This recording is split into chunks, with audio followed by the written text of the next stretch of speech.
할렐루야. 부활의 아침입니다. 여러분들, 제가 영상으로 소식을 전했고요. 예배 재개일도 말씀드렸고 안내를 드렸습니다. 앞으로 교회가 안내를 잘 받으시면서 우리가 다시 예배하는 날을 사모하고, 또 그 모든 날 늘 매일이 부활주일이니까 또 힘있게 주님 부활을 우리 찬양하게 되기를 바랍니다. 우리 잼하고 히스파 몇 사람 나오니까 교회가 꽉 찬 것 같아요. 우리 장로님만 예배드리다가 꽉 찬 것 같습니다. 사순절 동안 우리 교회는 산상순으로 은혜를 나눴어요. 사실은 좁은 문으로 들어가라고 하는 주님의 교훈으로 산상순 시리즈를 마치려고 구상을 했었습니다. 산상순 중간에 주기도문이 들어있어요. 주기도문은 자세히 다룬 적이 있어서 지나치려 했지만, 주기도문의 결론 부분에 이 부활과 연결되는 지점이 있음을 제가 알게 되었습니다. 그리고 오늘 부활절에 주님께 하신 기도의 결론을 나누고 산상순 시리즈를 마치려고 합니다. 어떤 목사님이 부침성도 좋고 활달하고 목회도 열심히 하는 분이에요. 근데 알고 보니까 목사님과 밖에서 보는 목사님과 가정에서의 목사님이 완전히 다른 사람인 거예요. 집에서는 무뚝뚝하고 막 맨날 항상 화를 내고 사모님한테 소리 지르고, 아이를 조금만 잘못해도 무섭게 때리는 아버지예요. 어느 날 이 목사님이 아버지가 돌아가셔서, 본인의 아버님 돌아가셔서 장례를 치르고 나서 고백을 하는데 하나도 안 섣불고 눈물 한 방울 안 났다는 거예요. 그러면 자기 아버지 얘기를 이렇게 털어놓았습니다.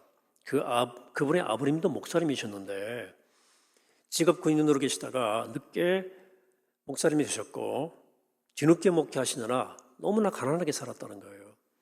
그것도 힘든데 이 아버지가 조금 힘든 것이 있으면 불같은 성격을 내시면서 조금만 기대가 끝나면 막 주먹이 날라왔다는 거예요. 어떻게 말했던지 기절해 가지고 병원에 실려간 적도 있다는 거예요.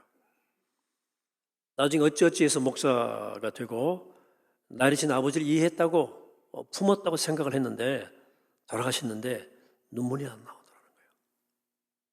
슬픔이 없는 걸 보고 내가 아버지를 용서하지 못했구나 하는 깨달음을 갖게 되었다는 거죠. 그러니까 이 목사님의 집에서의 행동은 이유가 있었던 것이죠. 아버지에 대한 상처가 해결되지 않은 채 쓴뿌리로 남아서 억압된 분노를 무의식적으로 가족들에게 쏟아내고 있었던 것이죠. 미국의 어린 딸을 입양시킨 한 여성의 이야기를 다룬 다큐멘터리가 있어요. 애를 낳은 지 얼마 안 되어서 남편과 이혼을 했기 때문에 어린 딸을 먹여 살려야 되는데 아이를 맡길 데도 없고 일을 할 수가 없으니 잘 먹이지도 못하고 아이가 영양실조에 걸려버렸어요. 고민 끝에 아이를 미국으로 입양을 보냈습니다. 아이를 보내고 나서 몇 년을 울었대요. 아이가 보고 싶어서 그렇게 울었답니다.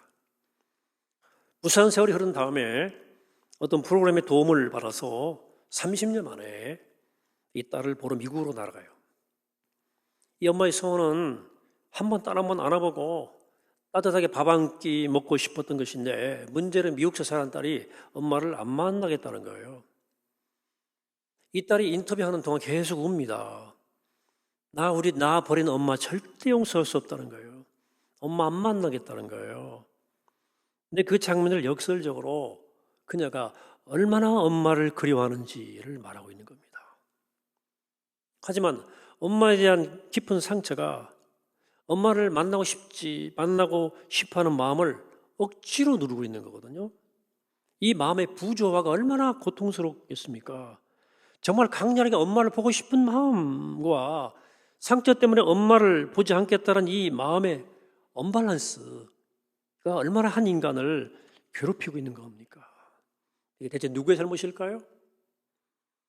여기 등장하는 엄마나 딸이나 모두 상처 입고 살지 않았습니까? 여러분, 산다는 게 뭔지 우리는 살면서 이렇게 알게 모르게 상처를 주고받게 돼 있어요. 오늘 제가 소개드린 이야기들은 나하고는 동떨어진 이야기처럼 들릴지 모르겠습니다만은, 그러나 우리는 누구나 보이지 않는 상처를 안고 살아가게 되어 있습니다. 자, 감히 누구나 라고 말씀을 드립니다. 누구나. 저도 웬만하게 살아왔지만 제 안에도 알게 모르게 깊은 상처들이 있음을 발견해요. 누구도 예외가 아니에요. 부모로부터 받은 상처, 배우자에게 받은 상처, 가까운 사람에게 받은 상처, 대부분 가까운 사람에게 상처를 받아요. 멀리 있는 사람 부딪힐 일이 별로 없잖아요. 상처는 사랑하는 사람에게서 받고 사랑하는 사람에게 주게 돼 있어요. 이런 상처들이 해결 안 되고 내 안에 쓴뿌리로 남아있으면 내 삶에 그 상처가 지대한 영향을 끼쳐요. 심층적으로는 자신을 용서하지 못합니다. 사실 이건 자기도 잘 의식을 하지 못하는 거예요. 굉장히 많습니다. 내가 나를 용납하지 못합니다. 심지어 이 모든 일을 제공한 하나님에 대한 원망과 분노가 생겨서 신앙생활에 아주 어려움을 겪는 사람들이 많아요. 하나님의 억한 심정이 있는 거예요. 그리고 해결되지 않는 상처는 다시 사랑하는 사람들에게 상처로 되돌아가요. 보세요. 아버지에 대한 상처를 회복 못하니까 고스란히 가족들이 상처를 받잖아요.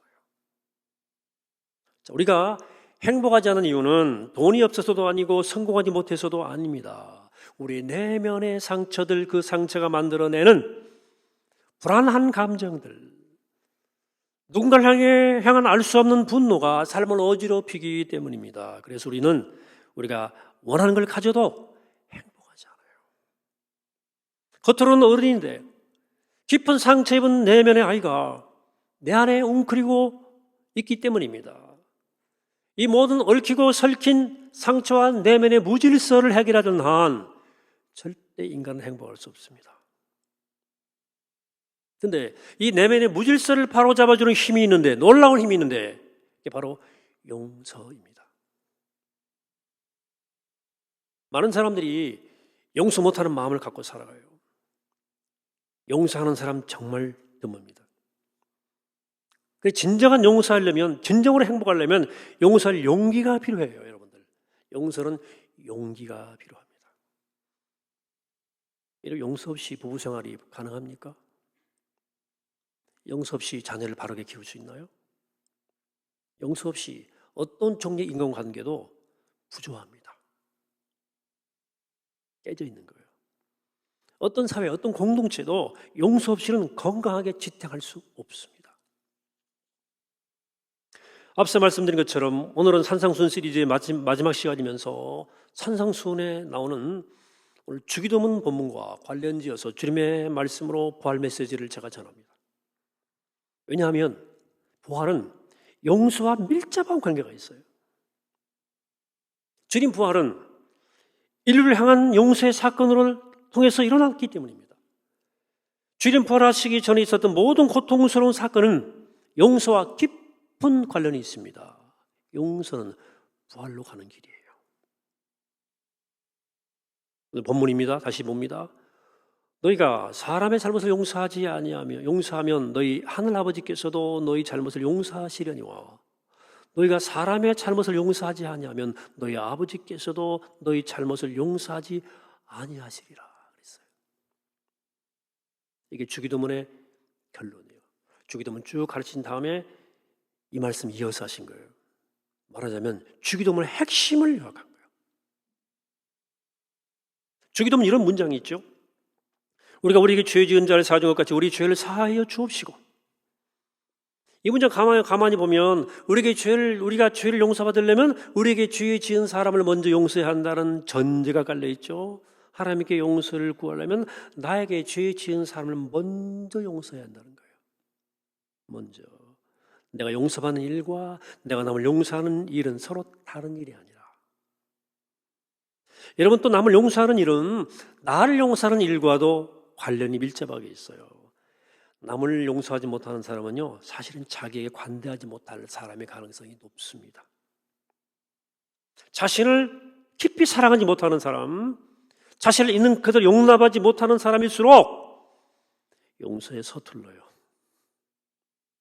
그러니까 내가 남을 용서하든 남의 용서를 받던 어떤 경우든 간에 우리에겐 용서의 경험이, 깊은 경험이 필요해요.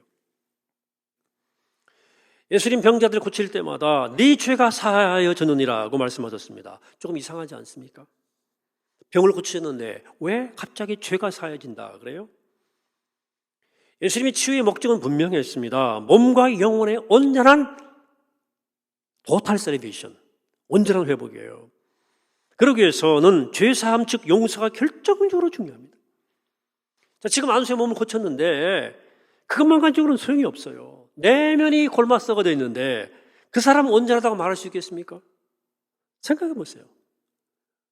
몸이 나았는데 마음이 지옥이야. 병 고쳤는데 마음이 깊은 질병에 사로잡혀 있다면 행복하겠습니까? 그 사람 건강한 사람 맞나요? 아니죠. 그래서 주님은 아픈 사람에게 손 얹어 몸을 고쳐주셨을 뿐만 아니라 용서의 손을 통해서 영혼을 고쳐준 거예요. 용서가 인간의 온전한 회복을 위해 얼마나 중요한지 예수님을 알고 계셨기 때문에 그렇습니다. 우리가 조금만 몸이 아파도 막 병원을 찾잖아요. 요즘 얼마나 조심합니까? 근데 내 마음에 온갖 질병이 있는데도 이 병든 마음을 파괴하는 거예요. 치유하려고 하지 않아요. 자, 우리가 주목해야 할 것은 주님이 죄사함 선포할 때마다 조건 없이 용서를 선포했다는 사실입니다. 용서는 자격이 문제가 아니에요. 용서받은 자격이 있는 사람만 용서하는 것은 성경의 용서와 아무 관계가 없어요. 자, 가늠하다가 현장에 잡힌 여인을 사람들이 예수님께 데리고 와서 돌로 치려 그러니까 예수님이 죄 없는 자가 먼저 돌로 치라고 그랬죠. 사람들이 막 떠나갔잖아요. 여자와 여인과 예수님과 홀로 남았을 때 예수님이 말씀했죠. 뭐라고? 나도 너를 정죄하지 않겠다. 나는 네 죄 안 물을 거야. 그런 말이죠. 용서는 죄를 묻고 사과를 바라내는 것과 아무 관련이 없습니다. 용서는 그냥 죄를 안 묻는 거예요. 죄를 묻지 않는 게 용서입니다. 이게 예수님 방식이에요. 자, 우리가 부활절에 우리는 부활이라고 하는 최후 승리에만 관심을 가진 나머지 부활을 가능하게 했던 원천에 별로 관심이 없는 것 같아요. 여러분, 부활이 가능하려면 무엇이 근본적으로 필요할까요? 바로 상식적 질문이죠. 부활하려면 죽어야죠. 여러분, 죽지 않고 부활할 수가 없죠. 그리고 어쩌면 부활보다 더 중요한 것은 죽음이라는 요소일지 모르겠어요. 그래서 복음서는 예수님의 부활보다도 예수님의 고난과 십자가와 죽음에 대해서 더 자세하고 길게 소개합니다. 마태가 부활 사건을 10절로 소개합니다. 그럼 고난과 십자가 사건은 141절로 소개합니다. 마가는 부활 소식을 8절로 소개하고요. 고난과 십자가 사건을 119절로 소개합니다. 누가복음은 부활절 소식을 12개 절로 말하고 고난 십자가 소식을 79개 절로 소개합니다. 보세요. 성경은 부활보다도 예수님의 고난과 십자가의 주와 죽음에 대해 더 많은 말을 합니다. 그러니까 예수의 고난과 십자가 죽음이 없었다면 부활은 존재하지 않는다는 거예요. 성경 우리에게 너 부활해라 요청하지 않았습니다. 그 대신 죽어야 한다 그랬어요. 여러분, 성경은 우리에게 그렇죠? 곳곳에서 자기 십자가를 지고 자기 이름을 부인하고 너를 장사지내라 그랬죠. 부활해 이런 말 별로 안 했어요. 그래서 오늘부터 지금부터 죽는 법 가르쳐 드리겠습니다. 그건 알아야 부활하는 거니까. 그건 용서하는 거예요. 용서는 여러분이 죽는 겁니다. 왜? 죽을 만큼 힘든 일이거든요. 용서가 쉬운 사람이 있습니까? 상처가 깊을수록 죽을 만큼 힘든 게 용서예요. 용서는 죽음입니다.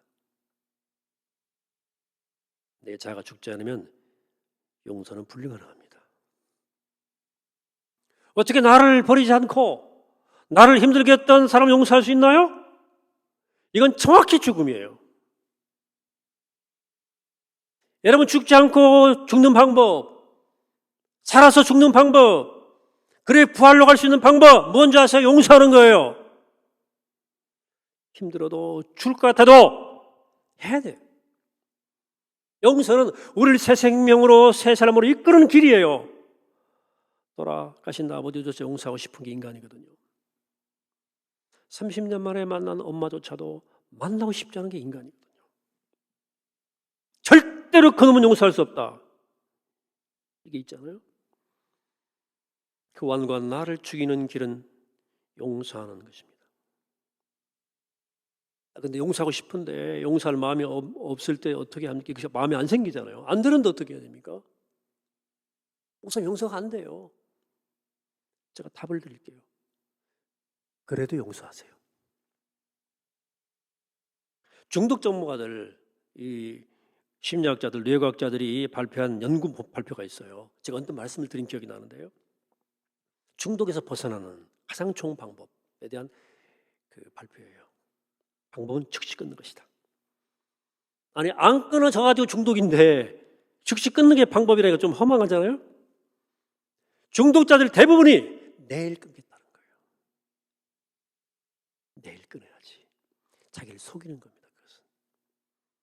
중독 전문가들은 right now, 지금 당장. 여러분, 좀 내 마음이 풀리면 그 사람 내 앞에 와서 무릎 꿇고 사과하면 용서하시렵니까? 유감스럽지만 여러분, 절대 그런 날은 오지 않습니다. 제가 분명히 말씀드립니다. 결코 그런 날은 오지 않습니다. 용서가 힘드시죠? 방법은 지금 당장 하시는 거예요. 지금 당장 용서하시기 바랍니다. 여러분, 나를 죽이지 않으면 용서할 수 없고, 용서할 수 없으면 부활은 못해요. 부활이 구원을 의미하거든요. 부활은 거듭남, 새 생명을 의미하는 거예요. 죽지 않으면 못 살아나요. 여러분, 기독교는 예수님이 겪으신 고난의 십자가, 그리고 그분의 죄 없는 죽음을 인류를 향한 조건 없는 하나님의 용서의 사건이라고 선포하는 거예요. 그래서 우리는 십자가를 보면서 나를 향한 하나님의 조건 없는 용서와 사랑을 끝없이 묵상하는 거예요.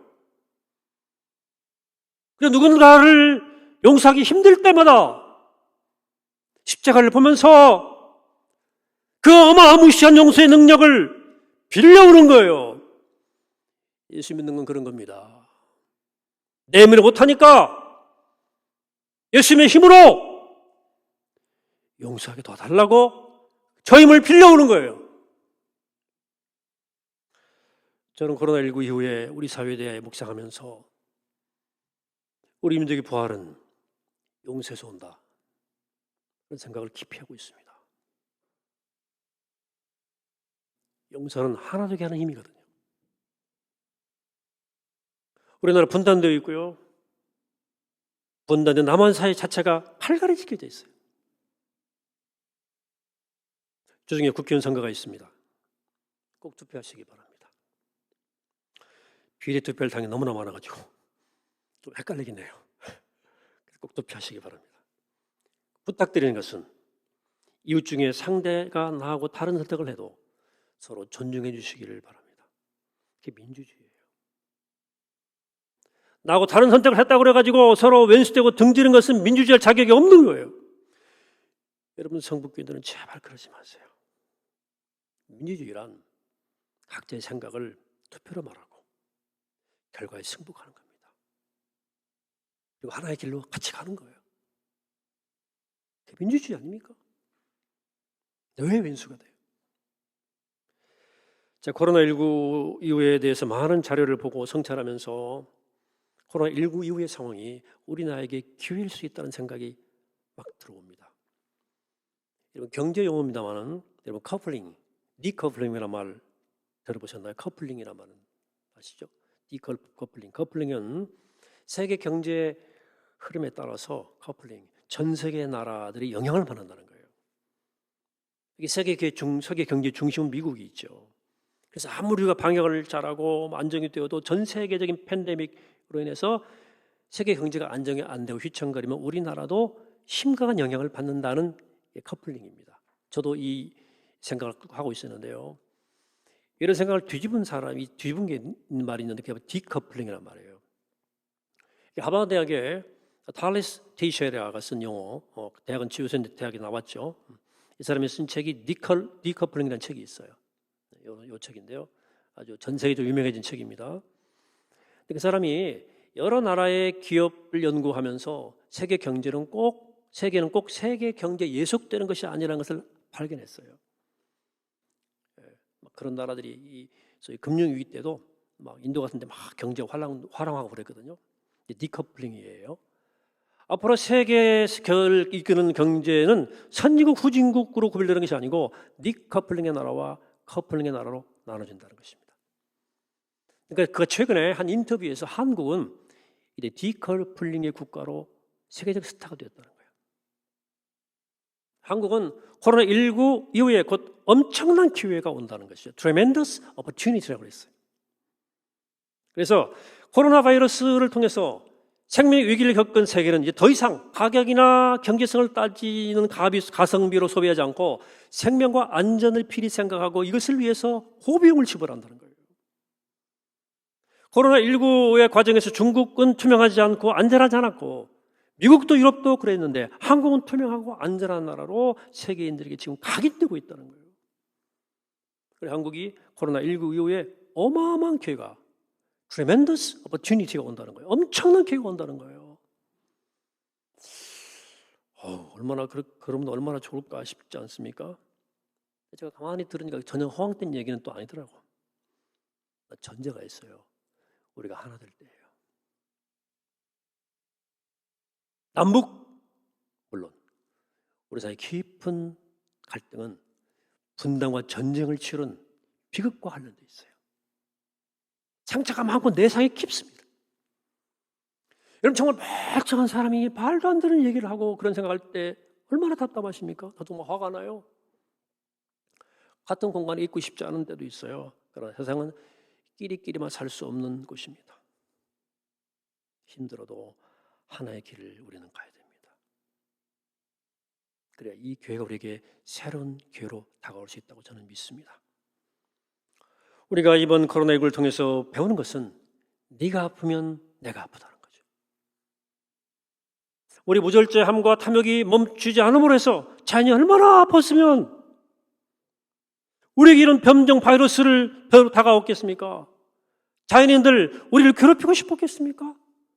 자연이 아프니까 우리가 아픈 거예요. 사람도 그래요. 네가 아프면 내가 아픈 거죠. 여러분 살아있는 모든 생명은 다 유기체 연결되어 있는 거예요. 저 사람 아프고 내가 편할 수 있나요? 내가 저 사람 욕하면 나도 마음이 힘든 게 정상 아니에요? 요즘 우리에게 바이러스 극복이 과제입니다마는 우리에게 미움과 분열의 바이러스가 있어요. 분노와 원망의 바이러스가 있어요. 그래서 우리에게 필요한 백신은 용서라는 백신이에요. 십자가의 사랑이라는 백신이에요. 그 기쁜 용서의 능력이 우리에게 임하면 우리 안에 새로운 부활의 역사가 일어날 줄로 믿습니다. 우리나라가 이 어려움을 극복하면서 더 큰 가슴으로 태어날 수 있다면 정말 세계를 그리스도의 사랑으로 섬기는 나라가 될 줄로 믿습니다. 여러분, 또한 여러분 나라도 여러분 개인도 뭔가 상처의 아픔에 묶여 있다면 그 상처 아픔이 여러분 삶을, 여러분 미래를 마음대로 끌고 가지 못하도록 하셔야 됩니다. 여러분 상처 아픔이 내 삶을 흔들지 못하도록 내버려두지 마시고 상처와 싸우세요. 그 상처 아픔이 힘을 쓰지 못하게 만들고 상처를 깨끗이 치유할 수 있는 특별한 약이 있는데 용서예요. 상처를 이겨내고 상처가 만들어낸 진흙탕에서 벗어나는 길은 용서밖에 없습니다. 용서란 커다란 강물 위에 여러분들의 상처를 흘려보내세요. 여러분 용서하세요. 힘들어도 용서하세요. 조건 없이 용서하세요. 주님의 도심으로 용서하시기 바랍니다. 여러분 제가 쉽지 않은 거 잘 알아요. 용서하고 싶어도 용서를 마음에 안 생기는 거 어떻게 합니까? 그때는 고개를 들어 십자가를 바라바라고 십자가를 붙여놓는 거예요. 모든 인류의 조건 없이 용서하신 주님의 사랑을 기억하며 주님의 힘을 빌어 여러분들의 아버지를 용서하고 여러분들의 어머니를 용서하고 여러분 남편, 여러분 아내를 용서하시기 바랍니다. 형제와 자매를 용서하고 날 아프게 한 그를 용서하시기 바랍니다. 나와 생각이 다른 사람을 용납하시기 바랍니다. 만약 그렇게 우리가 용서할 수 있다면 오늘 우리 모두는 부활의 주인공이 될 것입니다. 사랑하는 여러분, 용서는 부활로 가는 길이에요. 우리 모두가 살아나는 길이에요. 말하기는 용서를 통한 부활의 은혜가 있는 여기 함께하는 복된 여러분 되시기, 우리 몸둠 되시기를 이 시간 주님을 간절히 축원합니다. 하겠습니다. 부활하신 주님, 우리 모든 죄와 허물을 용서하시려 십자가에 죽으시고 무덤에서 살아나신 주님, 주님 우리에게 용서의 능력을 주시옵소서. 우리도 죽음 같은 용서를 지나 부활하게 하시옵소서. 새로워지게 하시옵소서. 나라가 새로워지게 하시고 교회가 새로워지게 하시고 가정이 새로워지게 하시고 내 삶의 모든 것들이 부활하게 하여 주옵소서. 코로나의 고통으로부터도 이 민족이, 이 세계가 일어서게 하여 주시옵소서. 우리의 부활의 생명이신 예수 그리스도 이름으로 기도하옵나이다. 아멘.